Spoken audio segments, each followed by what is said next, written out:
My family kicked me out and blamed me for my brother's drunk driving accident, so I showed up as a witness at his court case. It happened 3 months ago. My brother Garrett had been drinking at our cousin's wedding reception when he decided to drive home. I begged him to let me call an Uber. I physically tried to take his keys. Dad watched the whole thing happen and did nothing. 20 minutes later, Garrett slammed into a family of 4 at a red light. The mother died instantly. 2 kids were in critical condition. The father was unconscious for 6 days. Garrett walked away with a broken nose and a story about how the sun was in his eyes. Within hours, the family narrative was set. It was my fault for not trying harder to stop him. My fault for not calling Dad sooner. My fault for letting him get that drunk in the first place. Never mind that Garrett was 26 years old and had been making his own terrible decisions since high school. Mom cried that I should have done more. Dad said I was selfish for not being a better sister. Even my aunt chimed in, asking why I hadn't stayed closer to Garrett at the reception. My grandmother called from Florida to tell me she was disappointed in how I'd failed the family. They painted me as the irresponsible one who let tragedy happen. This wasn't new. Our family had a long, documented history of protecting Garrett from consequences. When he got his first DUI at 19, Dad made it disappear with a phone call to his golf buddy at the courthouse.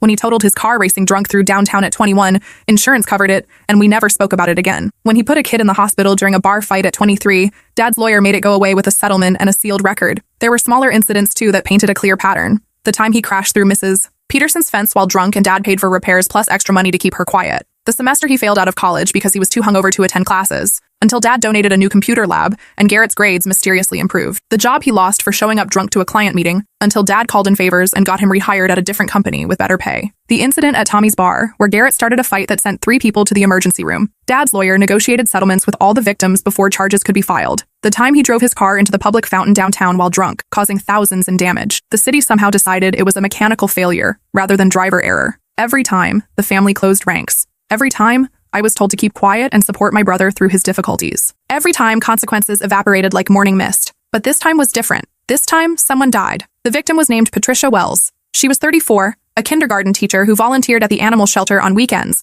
and ran a free tutoring program for struggling readers. She'd been driving her family home from her mother's 70th birthday dinner when Garrett's Escalade slammed into their Honda at 60 miles per hour. Her daughter Lily, age 7, suffered a traumatic brain injury and was still in a medically induced coma. Her son Tommy, age 5, had a shattered pelvis, internal bleeding, and severe emotional trauma. Her husband David had been unconscious for 6 days with a severe concussion, broken ribs, and spinal injuries that might leave him partially paralyzed. I learned these details from the news because my family refused to acknowledge the victims as real people with real lives. When reporters called for comment, Dad's PR firm released a sanitized statement about how the family was praying for everyone involved and asking for privacy during this difficult time. Praying. Dad hadn't been to church since my confirmation 15 years ago, and that was only because his business partner was a deacon who might notice his absence. The morning after the accident, I tried to bring up the victims during our emergency family meeting. I suggested we should reach out to the hospital, offer to help with medical bills, set up a fund for the children's long-term care. Something to show we understood the magnitude of what Garrett had done and cared about the people he'd hurt. Dad cut me off immediately, his face darkening with anger. "We don't contact victims directly," he said.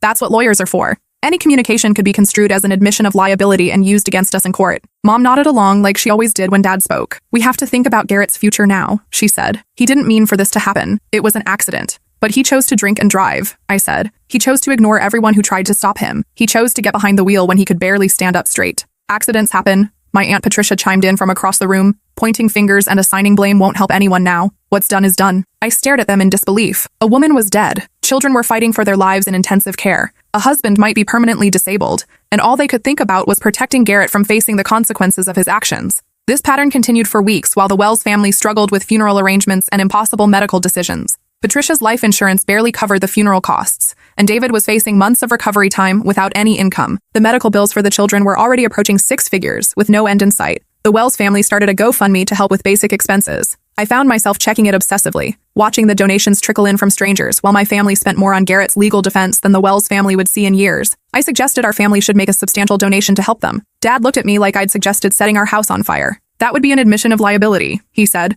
"Our lawyers would have our heads. Besides, they have insurance for medical expenses." But their insurance was terrible, with massive deductibles and lifetime caps that were already being approached. David's job at the electrical company provided basic coverage, but nothing close to what was needed for traumatic brain injury rehabilitation and spinal surgery. So instead of helping the victims, my family poured money into image management. They hired not just Garrett's defense attorney, but a crisis communication firm to monitor social media and plant sympathetic stories in local news outlets. They had a team of people working full-time to protect Garrett's reputation, while the Wells family faced bankruptcy. The contrast was obscene and got worse every day. The final straw came when Dad hired Margaret Thornfield, widely regarded as the best defense attorney money could buy in the state. She had a reputation for getting wealthy defendants reduced sentences by any means necessary, and she specialized in high-profile cases where public sympathy needed to be carefully managed, along with legal strategy. During a family meeting at our house, she laid out their comprehensive approach. The goal wasn't to prove Garrett's innocence. That was impossible with his blood alcohol level at twice the legal limit and multiple witnesses. The goal was to minimize his culpability by spreading blame to other family members and creating reasonable doubt about his intent. They planned to argue that Garrett had been pressured to drink by family members who should have been watching him more carefully, specifically his sister, who had a responsibility to prevent this tragedy. They were going to throw me under the bus to save Garrett's skin. Thornfield, a sharp woman in an expensive suit, spread documents across our dining room table like a general planning a military campaign. "These are the witness statements I need from each of you," she said. Consistent stories about shared responsibility and family drinking culture that led to this tragic outcome. I picked up the papers with growing horror. According to their version of events, I had been drinking heavily throughout the evening. I had been encouraging Garrett to drink more because I wanted a party companion and didn't want to be the only one getting intoxicated. I had failed to intervene when I saw him becoming dangerously drunk because I was too busy flirting aggressively with married men and causing family drama that distracted everyone from Garrett's condition. Every single word was a complete fabrication. "You want me to commit perjury?" I asked, my voice barely above a whisper. "It's not perjury," Thornfield said smoothly, like she'd answered this question 1,000 times before. "It's presenting the events from a perspective that shows shared culpability rather than individual malice. Families party together. Sometimes things get out of hand.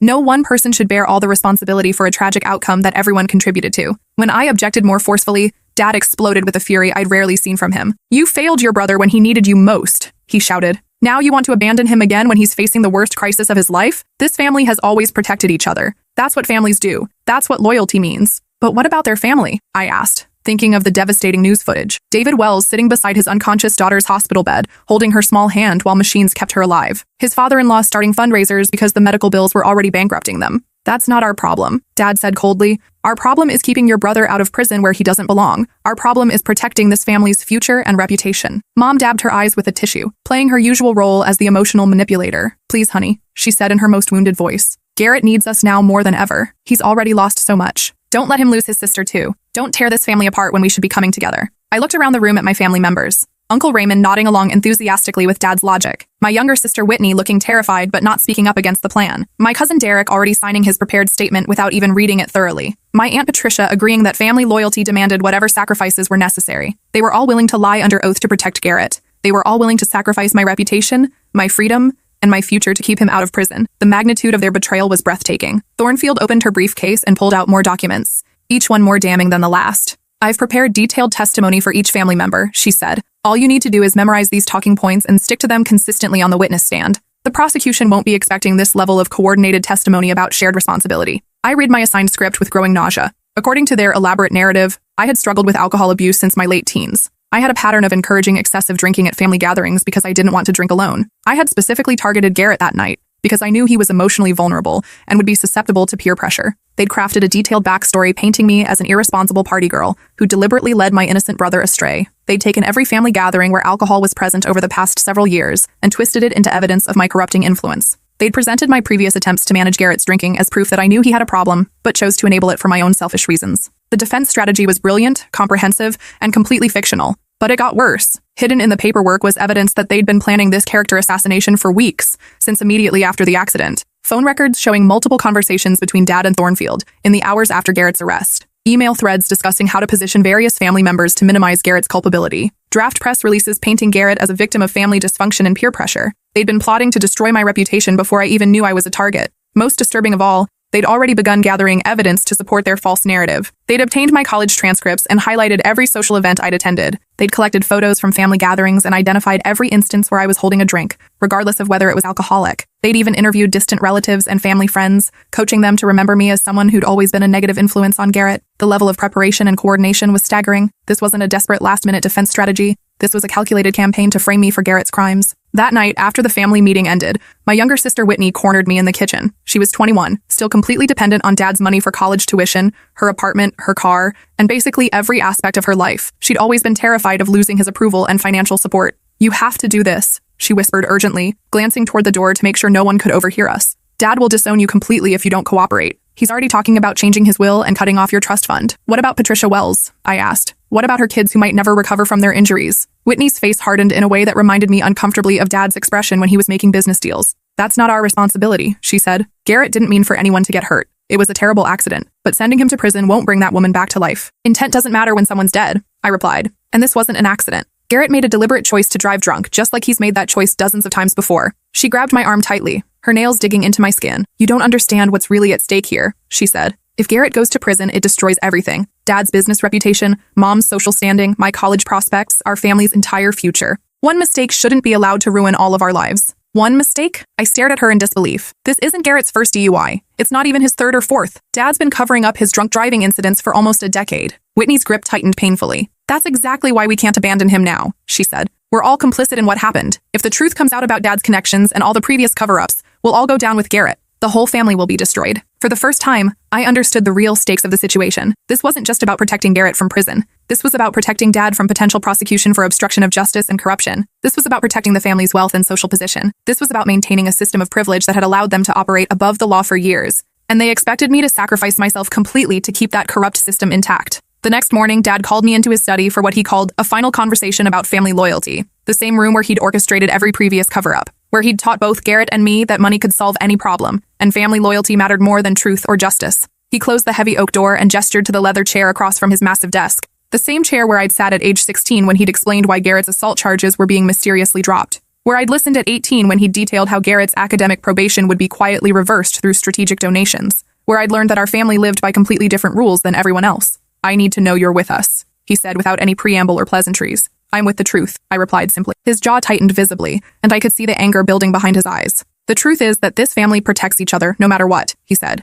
"The truth is that mistakes happen and we handle them privately through proper channels. The truth is that your brother's life and future are more important than playing moral superior to people you'll never see again." He leaned forward across the desk, his voice taking on the cold, threatening tone he used with business adversaries who refused to cooperate. "You testify exactly the way Thornfield wants, or you're not my daughter anymore. No college tuition payments, no trust fund, no family support when you need it, no inheritance, no safety net, no family connections for jobs or opportunities, nothing." The threat was comprehensive and carefully calculated. Dad had always controlled family members through financial dependency and social connections. Whitney's college tuition and living expenses, Mom's credit cards and social status, my trust fund that was supposed to vest when I turned 25. He was offering me a stark choice between my financial future and my conscience. "What if I can't do it?" I asked quietly. "What if I can't lie under oath to protect him?" Dad's face went completely cold, like he was looking at a stranger rather than his daughter. "Then you'd better figure out how to live without any of us," he said, "because you'll be completely on your own in a world that doesn't care about your principles." That afternoon, I spent hours researching Patricia Wells online, trying to understand the person whose life had been cut short by my brother's selfishness. Her social media accounts were filled with classroom photos and family moments that painted a picture of someone who dedicated her life to helping others. There were hundreds of pictures of her reading to kindergartners, helping nervous kids sound out difficult words, celebrating their small victories with genuine joy. Videos of field trips to the zoo and library, where she patiently answered endless questions from curious 5-year-olds. Photos of school plays where she'd helped stage-frightened children remember their lines and find their confidence. In one particularly heartbreaking video, she was teaching Lily to ride a bike in their driveway on a sunny Saturday morning. Her laugh was infectious as Lily wobbled down the pavement, finally finding her balance and pedaling confidently for the first time. Patricia jogged alongside, cheering and clapping, her face glowing with maternal pride. The pure joy on both their faces was devastating to watch. Now Lily was unconscious in a pediatric ICU, machines breathing for her while doctors couldn't say with certainty whether she'd ever wake up, let alone recover enough to ride a bike again. I thought about what Dad had said, about family loyalty and protection, about handling mistakes privately through proper channels. But this wasn't a mistake you could handle privately. This was a kindergarten teacher who would never read another bedtime story to her children. This was 2 kids who might never fully recover from their injuries. This was a husband who'd lost his wife and might lose his daughter too. I spent more hours reading about the Wells family's situation. Patricia had started a reading program at her school for kids whose families couldn't afford books, using her own money to buy supplies when the school budget fell short. She'd organized fundraisers for the animal shelter where she volunteered every weekend. Her obituary mentioned that she'd been planning to go back to school for her master's degree so she could become a reading specialist and help even more struggling students. David Wells worked as an electrician for a small local company. They weren't wealthy people by any means. They lived paycheck to paycheck like most working families, and Patricia's death had destroyed them financially as well as emotionally. The life insurance policy barely covered funeral costs, and David was facing months of unpaid medical leave to care for his critically injured children. Meanwhile, my family was spending more on Garrett's defense team than most people earned in a decade. The contrast was morally obscene and grew worse every day. That night, I made the most difficult decision of my life. I packed a single bag with essentials and left through the back door while the family was having dinner in the formal dining room. I'd been planning an escape route since I was 15, when I first realized how fundamentally dysfunctional and corrupt our family really was. I had a secret savings account funded by years of birthday money, part-time job earnings, and small amounts I'd managed to save from my allowance. I had photocopies of important documents stored in a safety deposit box. I had researched apartments and job opportunities in case I ever needed to disappear completely. I'd never imagined I'd need to use that escape plan to avoid being framed for vehicular homicide by my own family. I moved in with my college roommate Priya, who lived in a tiny apartment across town, but welcomed me without asking too many questions. From her couch, I watched the news coverage that painted an increasingly devastating picture of the Wells family's suffering. The victim impact interviews were heartbreaking. David Wells struggled to hold himself together as he described his wife's final text message, sent just minutes before the accident. She'd written about how much fun they'd had at her mother's birthday party and how she couldn't wait to tuck the kids into bed and read them their favorite story. Meanwhile, my family had posted Garrett's bail and hired not just a defense attorney, but an entire team of crisis management specialists. Within a week, there were carefully planted articles in local news outlets about a good kid who'd made one tragic mistake, about how the media was destroying an innocent young man's life before he'd even been convicted of anything. The narrative they crafted was masterful and completely dishonest. Garrett was presented as a normally responsible young man who'd been overwhelmed by family pressure and made one error in judgment. The articles emphasized his volunteer work in high school and his college degree, while completely ignoring his extensive history of drunk driving incidents that had been systematically covered up. They managed to get quotes from high school teachers who remembered him fondly from a decade ago, from college friends who'd never witnessed his worst behavior, from family friends who genuinely believed he was a good person who'd simply made one mistake. The comment sections filled with people defending Garrett, saying everyone makes mistakes, saying one night shouldn't define someone's whole life, saying the victim's family was probably just after money from a wealthy family. Reading those comments made me physically ill. People were defending a repeat drunk driver who'd killed an innocent woman, while questioning the motives of a grieving family facing bankruptcy from medical bills. The trial was set for December, still months away. For those months, I stayed silent, hoping somehow justice would prevail without my direct involvement. I threw myself into work at the nonprofit where I'd started as a program coordinator, helping families navigate the complex social services system and finding resources for people who'd been failed by institutions designed to help them. Every day, I worked with people who'd been abandoned by their families when they needed support most, kids aged out of foster care with nowhere to turn and no safety net, elderly people dumped in understaffed nursing homes by children who couldn't be bothered to visit or care, women fleeing domestic violence with nothing but the clothes on their backs and children to protect. And every night, I went home to Priya's apartment and felt guilty for having choices and opportunities they'd never had. The case dominated local news for months, with regular updates on the victim's conditions that were increasingly grim. Lily remained in a coma for 7 weeks before gradually regaining consciousness. When she finally woke up, the extent of the brain damage was devastating. She couldn't speak clearly, couldn't walk without assistance, couldn't remember basic facts about her own life or family. Tommy's physical injuries healed faster than expected, but the emotional trauma was severe and getting worse. He had violent nightmares every night, screaming for his mother who would never come. He refused to get in cars and had panic attacks whenever he heard sirens or sudden loud noises. David struggled with survivor's guilt and severe depression while trying to care for 2 critically injured children alone. He'd lost his job because he couldn't maintain regular hours with the kids' overwhelming medical needs. The family was surviving on disability payments and charitable donations that barely covered their basic living expenses. Meanwhile, Garrett was living comfortably in my parents' house, attending therapy sessions that Dad's premium insurance covered, working at a job Dad had arranged through his business connections. He'd lost his license, but that didn't matter, since he had a family driver taking him wherever he needed to go. The contrast was morally revolting and grew more obscene every day. Then I learned the full scope of their defense strategy through an unexpected source. Priya's boyfriend worked as a paralegal at a firm that occasionally did business with Thornfield's office. Over dinner one night, he casually mentioned the high-profile drunk driving case without realizing my connection to it. "Your family's lawyer is really going all out on this one," he said between bites of pizza. "She's got sworn statements from everyone claiming shared responsibility for the defendant's drinking. Really detailed stuff about how the defendant was essentially peer-pressured into excessive alcohol consumption by family members." My stomach dropped like I'd been punched. "What kind of statements?" He shrugged, not picking up on my growing distress. "The usual diffusion of responsibility defense stuff. Family members saying they were all drinking together. Nobody was monitoring anybody else's consumption. It was just a party atmosphere that got out of hand. Classic strategy for wealthy defendants." But then he mentioned something that made my blood run cold. "The weird part is how incredibly detailed they are about the defendant's sister's behavior," he continued. "Like, really specific claims about her drinking history and how she systematically influenced the defendant's alcohol consumption. Almost like they're setting her up to take the fall if the primary defense doesn't work." After he left that evening, I cornered Priya in her tiny kitchen and begged her to use her legal network contacts to find out exactly what those statements contained. She made several phone calls over the next 2 days. When she finally got copies of the defense documents, her face was pale as she handed them to me. "I think you need to see a lawyer immediately," she said quietly. The documents were far worse than I'd imagined in my darkest fears.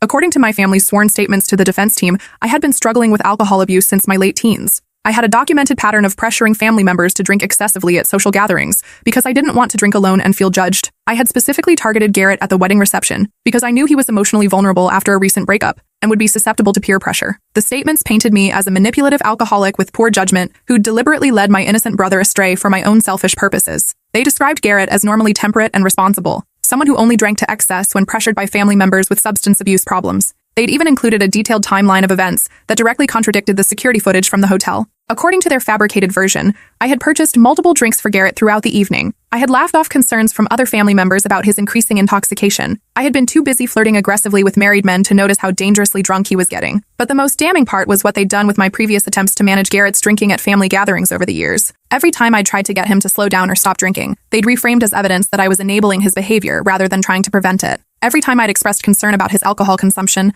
they'd twist it into proof that I knew he had a serious problem, but chose to enable it anyway for my own reasons. They'd taken my responsible, caring behavior and weaponized it against me. The defense team had also gathered statements from family, friends, and distant relatives who barely knew me personally. People who'd been carefully coached to describe me as a problem drinker who'd always been a corrupting influence on my brother. People who'd been told that their testimony would help save a good kid's life from an unjust prosecution. Most disturbingly, they'd somehow obtained my confidential medical records from high school. When I was 17, I'd gone to therapy for anxiety and depression related to our family's dysfunction. The therapist had noted in her files that I sometimes felt inappropriately responsible for family problems and tried to fix situations that were beyond my control. Thornfield had twisted those private therapy notes into evidence that I had a compulsive need to control family situations, including pressuring relatives to drink alcohol. She'd taken my anxiety about Garrett's destructive behavior and reframed it as proof that I was the root cause of his problems. The defense strategy was brilliant, comprehensive, and completely fictional. But there was one more revelation that changed everything I thought I knew about my family. Hidden in the discovery documents was evidence of extensive communications between Dad and various local officials over the past 8 years.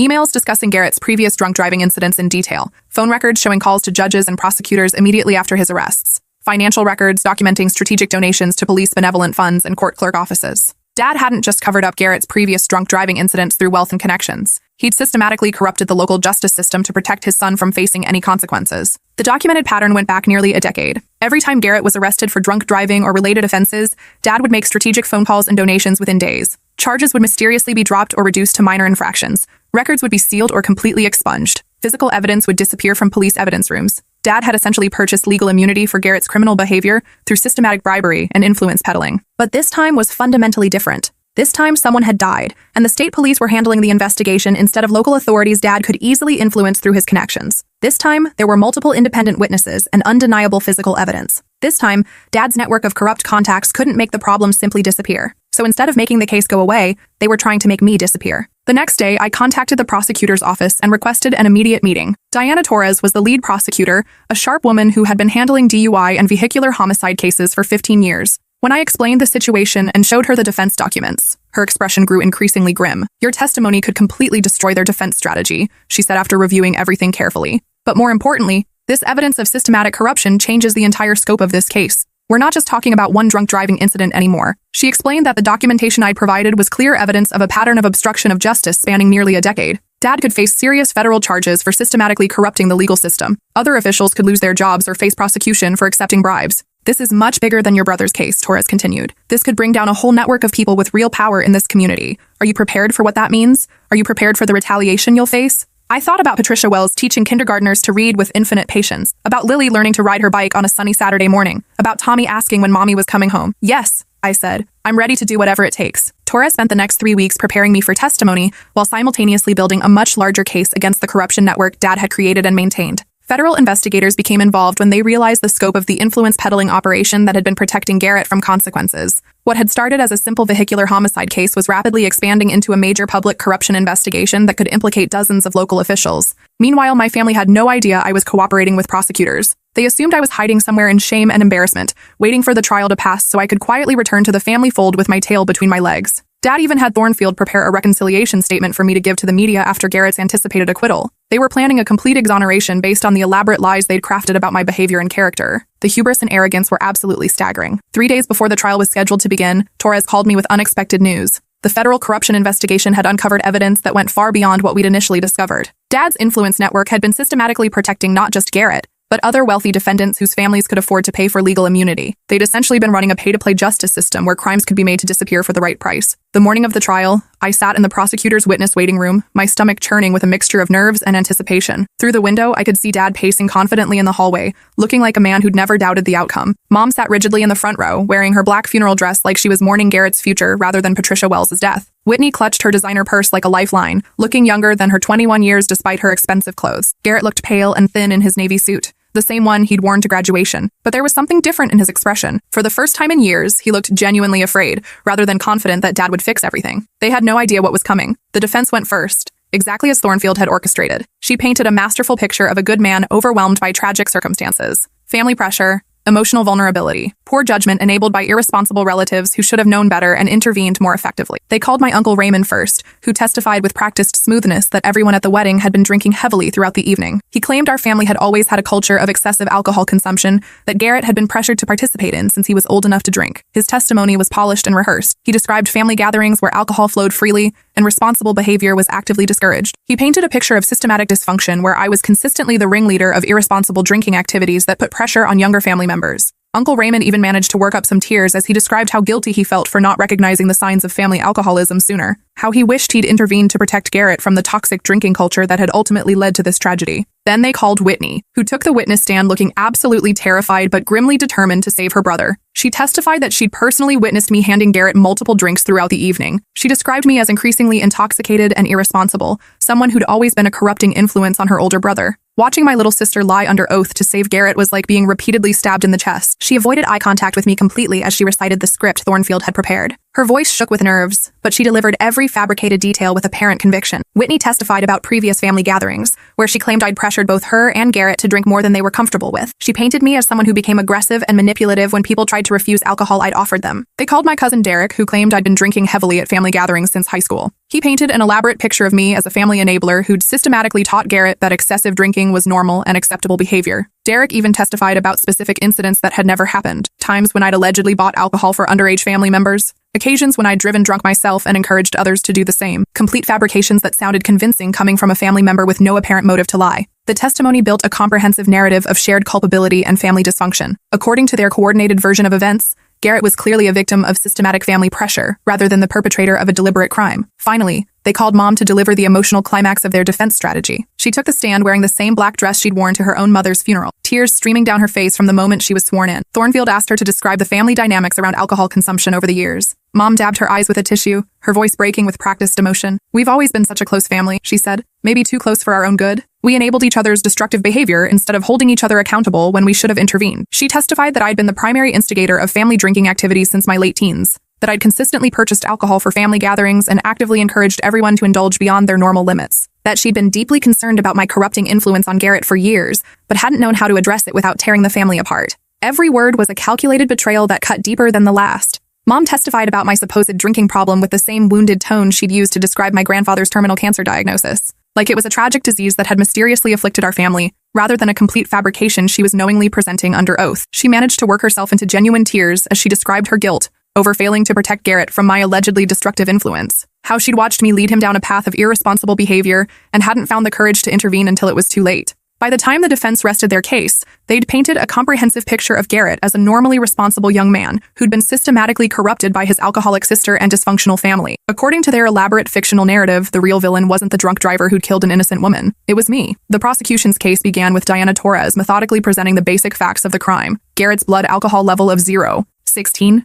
twice the legal limit, the speed of impact that had destroyed the Wells family's vehicle, the devastating injuries that had changed their lives forever, the clear, undeniable evidence of vehicular homicide. But then Torres did something the defense wasn't expecting. Instead of immediately calling witnesses to testify about the crash itself, she began presenting evidence of Garrett's extensive pattern of previous drunk driving incidents that had been systematically covered up. The jury learned about the DUI at 19 that had mysteriously disappeared from his criminal record within weeks, the hit-and-run incident in college that had been inexplicably reduced to a minor parking violation, the accident that had hospitalized a teenager, resulting in a sealed settlement rather than criminal charges. Torres showed financial records documenting Dad's strategic donations to various law enforcement organizations, always made shortly after Garrett's arrests. She presented email communications between Dad and court officials, explicitly discussing case disposition. She played recorded phone calls where Dad had openly discussed trading political favors for dropped charges. The documented pattern was absolutely undeniable. For 8 years, Dad had been systematically corrupting the justice system to protect Garrett from facing any consequences for his criminal behavior. The jury sat in stunned silence as Torres revealed the scope of the corruption network. Judges who'd received campaign contributions in exchange for favorable rulings, prosecutors who'd been offered lucrative job opportunities in exchange for plea deals, police officials who'd been given business contracts in exchange for lost evidence.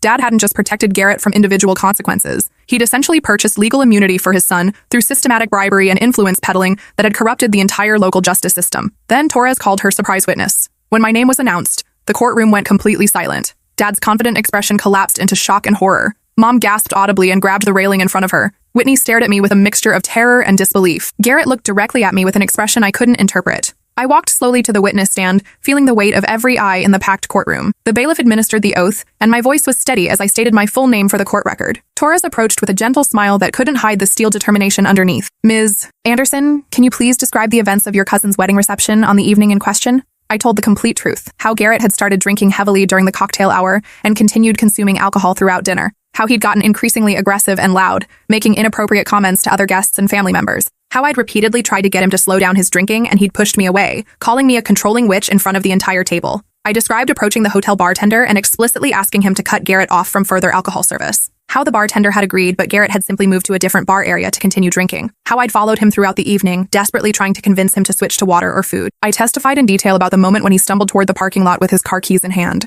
How I'd followed him outside, begging him to wait for an Uber or taxi. How I'd physically grabbed his arm to try stopping him, and he'd shoved me so violently that I fell into the gravel parking lot, tearing my bridesmaid dress and scraping my palms bloody. Most importantly, I testified about Dad's active role in enabling the tragedy. Torres showed the hotel's security footage to the jury on large screens. There I was, clearly visible trying to stop Garrett from driving. There was Dad, easily recognizable in the background, watching the entire confrontation unfold and making absolutely no move to help me or intervene. But then, Torres showed additional footage that the defense team didn't know existed. Video of a conversation between Dad and Garrett that had occurred 15 minutes after I'd been violently pushed away. Dad approaching Garrett's car, talking through the driver's side window, and ultimately handing over the keys he'd initially confiscated during our confrontation. The jury watched in stunned, horrified silence as Dad deliberately enabled the very behavior I'd been desperately trying to prevent. He gave him the keys back, I testified, my voice growing stronger with each word. After everything that had happened, after witnessing how dangerously intoxicated Garrett was, after watching him physically assault me for trying to intervene, Dad gave him explicit permission to drive home drunk. The impact on the courtroom was immediate and devastating. Several jury members leaned forward in their seats with expressions of shock. One woman covered her mouth in horror. The packed gallery erupted in whispers and gasps that the judge had to gavel into silence. Torres continued methodically, presenting comprehensive evidence of our family's long-standing pattern of enabling Garrett's increasingly destructive behavior. Police reports from his previous drunk driving incidents that had been mysteriously dropped or reduced. Settlement agreements from civil cases that had been sealed with confidentiality clauses. Academic records showing he'd been placed on probation multiple times before strategic donations resulted in grade changes. She showed medical records from Garrett's previous alcohol-related accidents where charges had never been filed despite clear evidence of impairment. Insurance claims that had been quietly paid out without proper investigation. A comprehensive paper trail documenting Dad's systematic use of wealth and influence to protect Garrett from facing any consequences. Torres presented evidence of the extensive corruption network Dad had built and maintained over nearly a decade. The carefully timed donations to police benevolent funds that preceded dropped charges. The substantial contributions to judicial campaigns that resulted in consistently favorable rulings. The lucrative business relationships with prosecutors who consistently offered plea deals far below standard sentencing guidelines. The scope of the systematic corruption was absolutely breathtaking. Dad hadn't just protected Garrett from individual consequences for his crimes. He'd essentially purchased complete legal immunity for his son's criminal behavior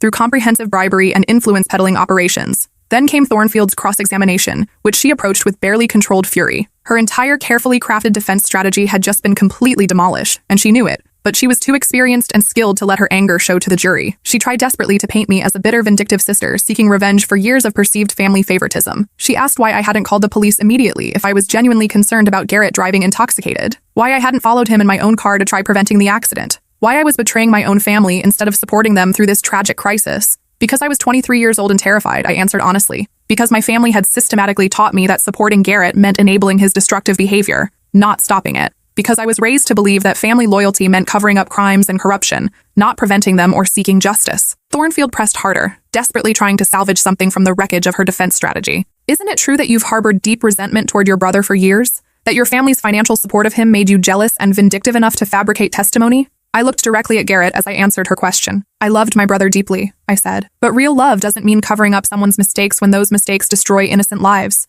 Real love doesn't mean enabling destruction and calling it family protection. She asked repeatedly about my motivations for testifying against my own family, about whether I'd been contacted by the victim's family or their lawyers, about whether I expected any financial benefit or personal advantage from my testimony. No, I said firmly to each accusation. I'm here because Patricia Wells deserved so much better than a family that systematically covers up drunk driving. I'm here because Lily and Tommy Wells deserve justice more than Garrett deserves protection from the consequences of his deliberate choices. Thornfield made one final desperate attempt to discredit my testimony by referencing the false statements my family had provided about my supposed drinking problems and corrupting influence, but Torres immediately objected, and the judge sustained it. The defense had no credible evidence to support their character assassination because all their supposed evidence was completely fabricated. During a brief recess, Dad cornered me in the courthouse hallway, his face purple with uncontrolled rage. "How could you do this to your own family?" he hissed, grabbing my arm hard enough to leave bruises. "After everything we've done for you, after all the money we've invested in your future." I yanked my arm free from his painful grip. "You mean after all the money you've spent covering up Garrett's crimes while innocent people suffered?" His hand raised as if to strike me, but the court bailiff immediately stepped between us. "Is there a problem here?"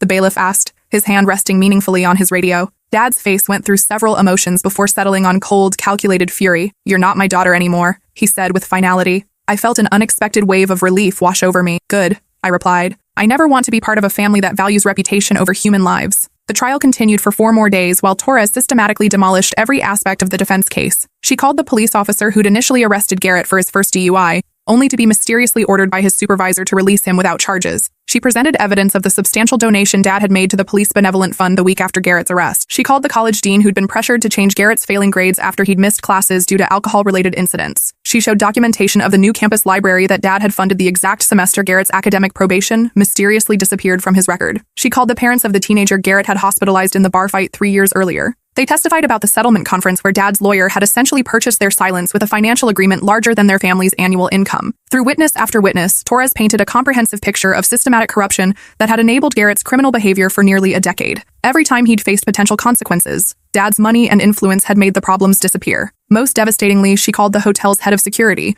who testified that Dad had approached him on the night of the wedding. He'd asked detailed questions about the camera system and whether footage from the parking lot could be accidentally deleted or corrupted. Dad had attempted to destroy evidence before anyone even knew there was evidence to destroy. On the final day of testimony, David Wells took the witness stand. He was still thin and pale, obviously struggling with his own injuries and the trauma of losing his wife. He spoke slowly and carefully, as if each word required tremendous physical and emotional effort. He testified about Patricia's lifelong dream of opening a literacy center for underprivileged children who couldn't afford books or tutoring, about 7-year-old Lily's excitement about starting 2nd grade and learning cursive writing, about 5-year-old Tommy's obsession with dinosaurs and his insistence that Mommy read him paleontology books every night before bed. David described the moment he'd regained consciousness in the hospital 5 days after the accident, asking for his wife and being gently told she hadn't survived. The moment he'd learned that his daughter might never wake up from her coma. The devastating realization that their family would never be whole again. He spoke about the financial devastation that had compounded their emotional trauma, how Patricia's modest life insurance policy had barely covered funeral expenses, how his job at the electrical company didn't provide adequate health insurance for the specialized care his children needed, how medical bills were already approaching $500,000 with no end in sight. When he finished his testimony, the courtroom was completely silent except for muffled crying from the gallery. Torres played a voicemail Patricia had left for her sister the day before she died. She'd been excited about a new reading program she wanted to implement at school. She'd talked enthusiastically about taking the kids camping that weekend, and maybe surprising them with a puppy for Christmas. Her voice was warm and full of life, full of plans and dreams that would never be realized because of Garrett's selfish choices. The jury deliberated for 9 hours over 2 days. When they finally returned to the courtroom, the tension was suffocating. The foreman stood and read the verdict with a steady voice. Guilty on all counts. Vehicular homicide in the 1st degree, aggravated assault, DUI, reckless endangerment. The judge scheduled sentencing for the following week, allowing time for victim impact statements and character testimony. She listened to heartbreaking statements from Patricia's family about the permanent hole in their lives. David Wells spoke about the daily struggle of caring for 2 severely injured children while grieving his wife. Then my family was permitted to speak on Garrett's behalf during the sentencing phase. Dad took the witness stand and blamed everyone except the person who'd actually committed the crimes. He blamed me for not trying harder to physically restrain Garrett. He blamed the hotel for serving alcohol to obviously intoxicated guests. He blamed the city for poor traffic light timing. He even blamed the Wells family for being in the intersection at that particular moment. He never once acknowledged that Garrett had made deliberate choices to drink excessively and drive while intoxicated. He never expressed genuine remorse for the family his son had destroyed. Mom's testimony was somehow even worse. She cried about her baby boy potentially going to prison, about how he'd always been sensitive and emotional, prone to making poor decisions when he was stressed or upset, about how this tragedy was tearing their family apart through no fault of their own. She talked about Garrett like he was the primary victim of the entire situation. When it was time for sentencing, the judge looked directly at Garrett with an expression of disgust. "You have shown absolutely no remorse for your actions throughout this entire proceeding," she said. "Your family has spent weeks trying to blame everyone except you for the choices you made. You have never once acknowledged the pain you've caused or taken responsibility for your deliberate decision to drive while severely intoxicated." She sentenced Garrett to 22 years in state prison, maximum sentence allowed under the guidelines, with no possibility of parole for at least 15 years. As court officers led him away in handcuffs and shackles, Garrett looked back at me one final time. For just a moment, I thought I saw something different in his eyes. Not anger or betrayal, but something that might have been understanding. Maybe even a flicker of relief that someone had finally told the truth. Outside the courthouse, David Wells approached me with his father-in-law and sister-in-law beside him. Their faces showed a mixture of grief and relief. "Thank you," he said simply, his voice thick with emotion. Patricia deserved justice. Our children deserved justice. I nodded, unable to speak through the tears I'd been holding back for months. She deserved so much more than justice, I whispered. She deserved to watch her children grow up. David's father-in-law, a gruff man with calloused hands from decades of construction work, squeezed my shoulder gently. "You did the right thing," he said. "That took more courage than most people will ever have." As they walked away to face reporters, I saw a small group of Patricia's former students and their parents who'd attended the trial. One little girl, maybe 6 years old, tugged on her mother's dress and pointed at me. "Is that the lady who helped catch the bad man?" she asked innocently. Her mother looked mortified, but I knelt down to the girl's level. "I helped tell the truth," I said gently. "That's what Mrs. Wells would have wanted everyone to do." The girl nodded solemnly. "My mommy says telling the truth is always right, even when it's really hard, even when it's the hardest thing you'll ever do." I agreed. 6 months after the sentencing, I received a letter from Garrett at the state correctional facility. The envelope was thin, the return address showing the maximum security prison where he was beginning his sentence. Inside was a single page, his handwriting shaky but legible. "You were right about everything. I'm sorry it took me this long to see what I really was. Thank you for not letting me get away with it anymore. I've started attending AA meetings and working toward my GED. Maybe someday I can become someone Patricia Wells would have been able to forgive. Maybe I can become worthy of the second chance she'll never get. I know I don't deserve your forgiveness, but I'm grateful you chose truth over family loyalty when they couldn't coexist."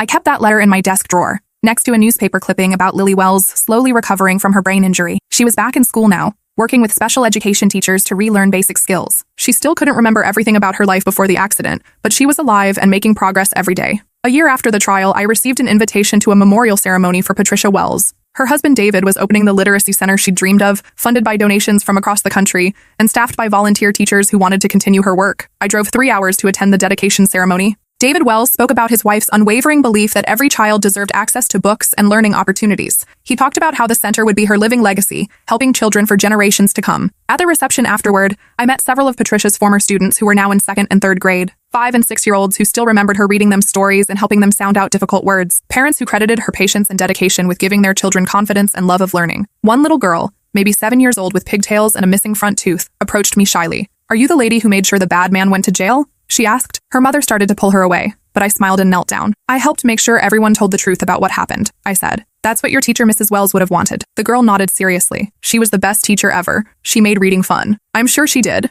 I replied, fighting back tears. 3 years later, my relationship with my parents remains completely severed. They've never contacted me since the sentencing, except through lawyers handling the formal removal of my name from family insurance policies and inheritance documents. According to Whitney, who occasionally breaks the family silence with brief text messages, they've created an alternate reality where I suffered a mental breakdown and falsely accused Garrett out of jealousy and spite. They've moved to another state to escape the local notoriety from the corruption investigation that followed Garrett's trial. Dad's construction company survived the scandal, but took years to rebuild its reputation. Several local officials lost their jobs or faced prosecution for their roles in the pay-to-play system he'd created. Whitney graduated college and moved to California, as far from the family drama as she could manage. She works for a nonprofit organization helping victims of domestic violence and human trafficking. She never mentions Garrett or our parents in her occasional messages, but she sends me updates about her work helping people escape dangerous situations. I think she finally understands the fundamental difference between family loyalty and enabling destruction. My relationship with Mom is irreparably destroyed. She sends generic Christmas cards with store-bought messages, but never acknowledges what actually happened or expresses any remorse for trying to frame me. She's constructed a fantasy where I betrayed the family for attention, and Garrett is the victim of a vindictive justice system. Dad has disowned me so completely that it's like I never existed. He changed his will,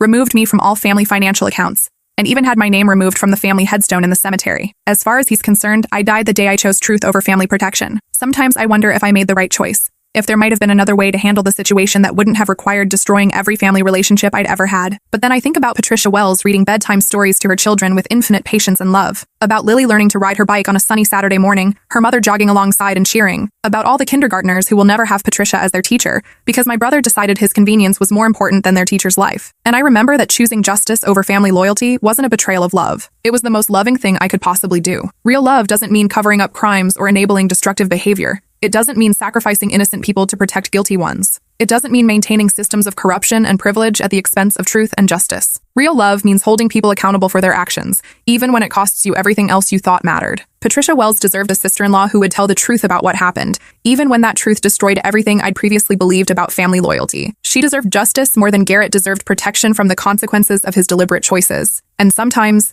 that's the only choice that allows you to sleep peacefully at night. 4 years later, Lily Wells sent me a drawing she'd made in art therapy. It showed a little girl reading a book under a tree, with "Thank you for helping my mommy get justice," written in careful 7-year-old handwriting at the bottom. Her father included a note explaining that Lily was thriving in school despite ongoing challenges from her brain injury. She was reading at grade level and had joined the school's art club. She was different now, but she was building a happy life with the support of teachers who'd been inspired by her mother's dedication. That drawing sits framed on my desk at the nonprofit where I still work, helping families navigate complex social service systems. It reminds me every day that some principles are worth losing everything for: truth, justice, accountability. The memory of a kindergarten teacher who believed every child deserved the chance to learn and grow. And the knowledge that when it mattered most, I chose real love over family loyalty. The kind of love that demands justice instead of enabling destruction. The kind of love Patricia Wells would have recognized and respected.